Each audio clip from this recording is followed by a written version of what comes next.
Voltamos com o TV Mar News e a gente vai ver um VT agora feito por Viderlan Araújo que fala sobre a colocação de grades lá na ponte do Reginaldo para evitar suicídios. Vamos conferir. Ponte do Reginaldo, esse local que tem sido assim destaque de uma maneira muito negativa nos últimos dias, pelo simples fato das pessoas que têm buscado uma solução ou uma diminuição para os problemas, tirando a própria vida. Eu quero trazer, antes da nossa convidada, uma boa notícia para os nossos telespectadores. Ao chegarmos nesse local aqui, nós já encontramos uma empresa contratada pela Prefeitura Municipal de Maceió, que começa hoje a colocar exatamente as telas de proteção, tão pedidas pela sociedade, tão clamadas também pelos centros de recuperação, e que isso acaba sendo muito importante para que as pessoas evitem utilizar esse espaço e que isso não se transforme, ou pelo menos acabe com essa ideia de ser a ponte da morte, a ponte do Reginaldo. Nós vamos conversar a respeito desse assunto, do que representa, com a Daniela Ferreira, ela que faz parte do CVV, Centro de Valorização da Vida. Daniela, importante, é uma boa notícia, a sociedade esperava por isso. E finalmente as telas de proteção estão sendo colocadas hoje na ponte de Valdo Suragi, pelo menos estão sendo iniciadas essas obras. Bom dia. Isso. Bom dia a todos. Realmente é um grande prazer estar aqui, né, participando desse momento tão importante para a sociedade, para a comunidade. Né? O CVV, que é o Centro de Valorização da Vida, desde 2017 ele vem nessa luta, onde nós tivemos, né, uma audiência pública solicitando essas grades de proteção. Que a gente sabe, né, como você bem falou, né, que o suicídio ele não só comete a pessoa, mas sim em toda a comunidade, principalmente os moradores, né, as crianças que estão nesse local, que vem todo esse processo acontecer. E é muito importante quando se tem um trabalho de conscientização como Centro de Valorização da Vida para dar apoio para essas pessoas. Quando se fala da ponte, você citou também outro aspecto importante, até em cuidado mesmo pelas crianças que vivem, por exemplo, aqui no entorno, que se utilizam desse espaço até mesmo por não reconhecer que o local é um local extremamente perigoso e que precisa dessas telas de proteção, né, Daniela? Sim, isso é verdade. Né? A gente tem visto, assim, desde 2017, né, nós tivemos várias audiências, como eu falei para você, porque né, a ponte, ela representa um movimento diário, certo? Mas a segurança dela era muito pequena, muito baixinha, então tinha facilidade. E aí com as grades, né, a gente estaria protegendo não só aquelas pessoas que participam, né, da comunidade, como já foi falado, das crianças, mas aquele também que querem tentar tirar sua vida, né, dando a ele a condição.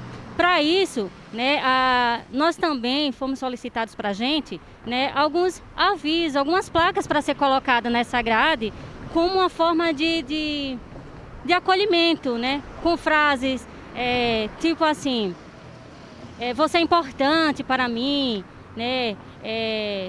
Ligue para o CVV, como vai você? Ligue 188. São frases que quando as pessoas passam, olha, ela tem vontade de ligar. Por quê? O CVV é um programa de apoio emocional, né? Onde funciona 24 horas por dia. Hoje, pelas condições sanitárias, nós estamos trabalhando via remoto, plantão remoto, tá? Né? Onde a gente pode atender todas as pessoas. Só é ligar 188 e nós estaremos esperando por vocês. Daniela, é muito importante também, aproveitando esse ensejo, que o trabalho ele deve, pelo menos o desenrolar desse trabalho da Prefeitura nos próximos dias. Vocês têm hoje recebido muitas ligações através do 188 para poder dar esse apoio, esse suporte, porque parece que quando uma pessoa está disposta a cometer o suicídio e o ato é cometido, acaba motivando exatamente nas outras essa mesma coragem. E o número de suicídios nas últimas semanas tem aumentado bastante, principalmente nesse período de pandemia. Como é que tem sido essa questão de procura por vocês, por apoio do CVV nos últimos dias? Nós temos percebido que realmente a questão do suicídio é uma questão multifatorial, né? Não existe um único fator. Hoje nós percebemos que houve uma mudança, né? Os acontecimentos atualmente no mundo, eles mudaram muito a rotina da humanidade, do ser humano. Então, não está sendo só acometida a questão financeira, mas toda a questão social, questão de saúde. E como o suicídio é multifatorial, não existe um único fator, e a gente chama até a questão do copo d'água, né? O copo d'água vai enchendo e só precisa de uma gotinha para esborrar. Então, nesse sentido, a gente percebe um aumento na procura dos serviços do CVV.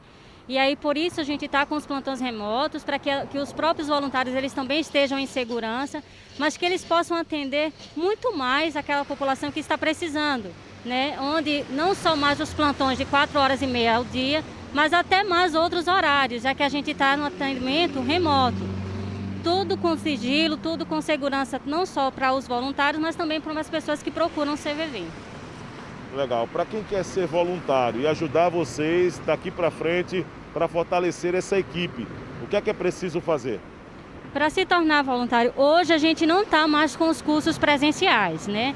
Mas nós estamos com uma plataforma, né, de curso EAD, de processo seletivo de voluntário EAD, que nós estamos iniciando, acredito, em meados de agosto. E para isso é preciso acessar as nossas redes sociais. Entra lá nas redes sociais, né, por WhatsApp, e-mail, né, o site do próprio CVV, Instagram, e aí você vai ser encaminhado, né, para um desses postos onde você poderá fazer a sua inscrição. Conversamos então com a Daniela Ferreira, ela que faz parte do CVV, Centro de Valorização da Vida, trabalho relevante para poder resgatar as pessoas que pensam em tirar a própria vida com a ideia de diminuir a dor, de diminuir os problemas. O trabalho é sempre voltado muitas vezes para também trabalhar nas questões psicológicas e fortalecer as pessoas. Nós vamos voltar para o estúdio, por Orlando Santos, com essa imagem de Chico Nogueira, mostrando exatamente o trabalho do pessoal da Prefeitura Municipal de Maceió, através dessa empresa terceirizada, já em primeira mão mostrando essas primeiras imagens, né, dessa grade de proteção que será colocada aqui na ponte do Reginaldo, né, do Vale do Reginaldo, que dá uma ideia agora de um pouco mais de dificuldade para as pessoas que tentam tirar sua vida, utilizam esse espaço que já está sendo conhecida e chamada como a Ponte da Morte. Pelo menos isso deve reduzir bastante essa oportunidade. Era um clamor da sociedade, um clamor da população, e a Prefeitura Municipal de Maceió, atendendo uma solicitação diante de um processo administrativo instaurado pela 66ª Promotoria de Justiça da capital, está tomando as providências e até o final da semana, pelo que eu tenho acompanhado aqui, acredito que a ponte estará bem mais protegida.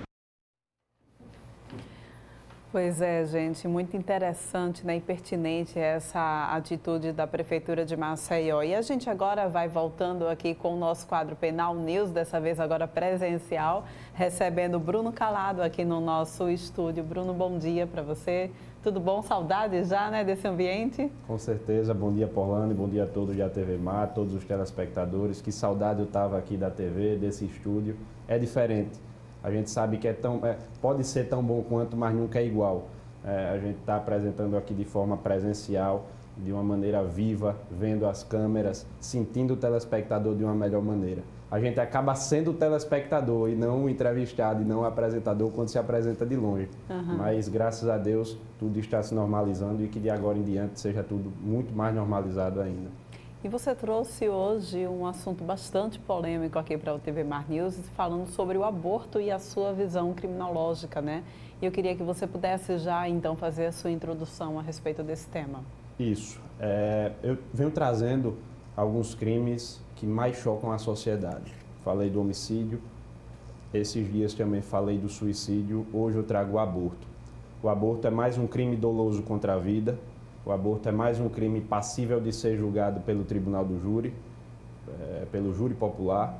E o aborto, ele acontece, Porlane, quando há a interrupção da gravidez, a interrupção da gestação, de maneira consensual ou não, de forma voluntária ou não, e acarreta numa única consequência, a morte do feto, a morte daquele ser, daquela vida intrauterina. E aí eu falo de vida intrauterina já para pegar a ponte de ouro que diferencia o aborto do infanticídio. O aborto do infanticídio ele é diferenciado justamente por essa questão, por esse X, a vida intrauterina e a vida extrauterina. A vida intrauterina, ela se dá, como bem intitulado, dentro do útero, quando há a formação ainda do feto, quando há a gestação, enquanto a vida extrauterina se dá já fora, o feto já está fora do útero, já está devidamente compondo esse mundo aqui externo.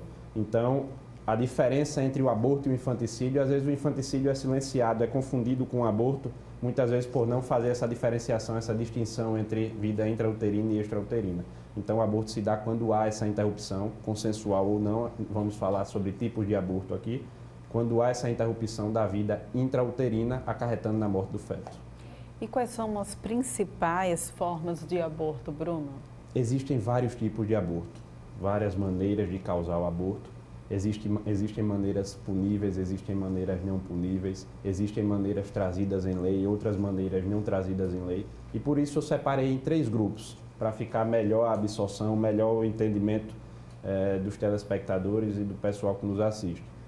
O primeiro grupo, eu trago a maneira mais aceitável de aborto, que é a maneira que não é trazida em lei e tampouco é punível. Tem 2 abortos que exemplificam esse primeiro grupo, que é o aborto atípico, né? O aborto acidental e o aborto culposo, certo? O aborto acidental, ele se dá, muito fácil de exemplificá-lo, quando a gestante sofre algum acidente, como um escorregão, cai de uma escada, ou então está numa viagem, num acidente de carro, aquela colisão, o cinto de repente aperta tanto essa parte torácica que acaba acarretando no aborto acidental. Então, o aborto acidental é muito simples de ser explicado, muito simples de ser exemplificado. O aborto culposo, ele se dá nas 3 modalidades de culpa, que são negligência, imperícia e imprudência. O que diferencia a imprudência da imperícia, e eu vou trazer essas modalidades a posteriori, essas diferenciações, mas o que diferencia a imprudência da imperícia é o cuidado. Na negligência, ficamos aquém de um cuidado que deveríamos ter. E na imprudência, ficamos além de um cuidado que deveríamos ter. Então, um fica além, você exacerba suas atitudes de modo que você não tem um cuidado. E na negligência, você fica aquém daquele cuidado. Você deveria ter um cuidado maior e acaba não tendo. E a imperícia é a falta de conhecimento técnico. Então, essas 3 modalidades que tipificam o aborto culposo enseja em mais uma modalidade de aborto. O primeiro grupo, então, foi falado do aborto acidental e do aborto culposo. Passemos para o segundo grupo, que é são os tipos de aborto que são trazidos em lei, mas não são puníveis, não são culpáveis, certo? E eu trago já o início de uma polêmica. Eu costumo sempre dizer aqui que eu venho trazendo muitos assuntos polêmicos e que polêmica é algo da natureza humana. Sei que haverão opiniões divergentes, opiniões diferentes, mas vejamos.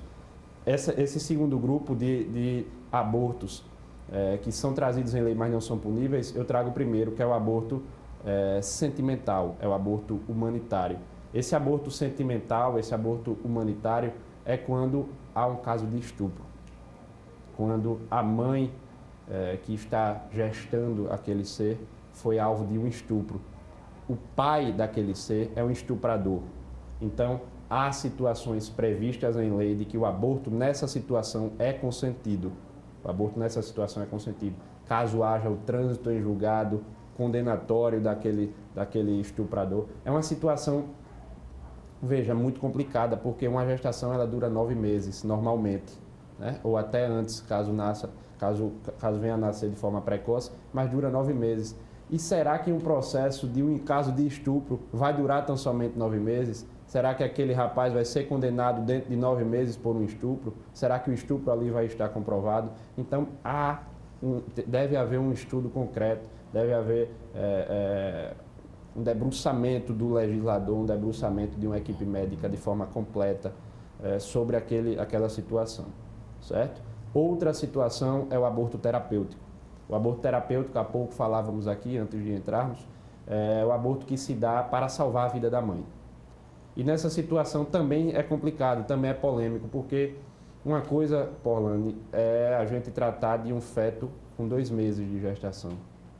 Um feto de 2 meses de gestação, não há na história previsão de vida de um feto que seja extraído, certo? Com 2 meses de gestação e que sobreviva. Isso é fato, certo? Então, se a equipe médica analisa, se a equipe médica se debruça sobre aquela situação e analisa que o feto ali naquela situação está comprometendo a vida da mãe de modo a matá-la, caso não seja extraído, não seja provocado um aborto, é o tipo de aborto provocado, provocação médica legal.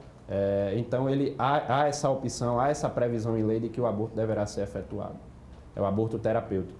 Então, recapitulando, no primeiro grupo, o aborto acidental e o aborto culposo. Nesse segundo grupo, o aborto terapêutico e o aborto sentimental, que são os casos de estupro, casos de muita polêmica.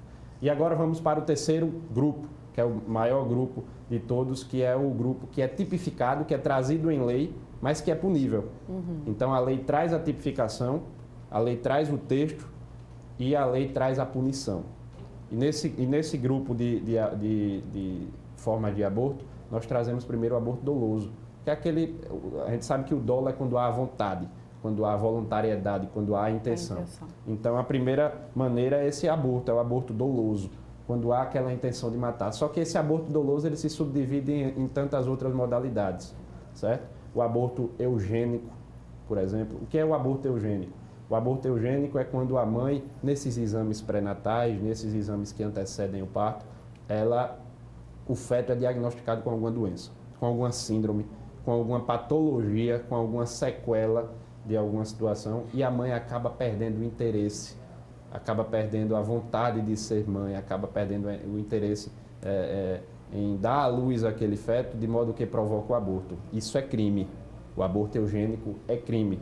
Uma coisa é o entendimento de um aborto passível de um estupro. Outra coisa é a mãe se acovardar de criar um filho com uma patologia futura. Então, isso é crime. Outra situação também é o caso do aborto honoris causa. Esse aborto honoris causa quer dizer a causa pela honra. Então, é causado quando a mãe engravida de um amante. Certo? Veja que abertura, que lacuna a lei dá. Uma coisa é engravidar de um estuprador, forçadamente. Mas a partir do momento que se engravida de um amante, a gravidez é consentida. Né? Aquela relação foi consentida. Você tem uma relação extraconjugal com alguém, ou alguém tem uma relação extraconjugal com você, e o pai daquela criança vai ser o seu amante, será o seu amante, era o seu amante, mas aí é motivação para provocar um aborto.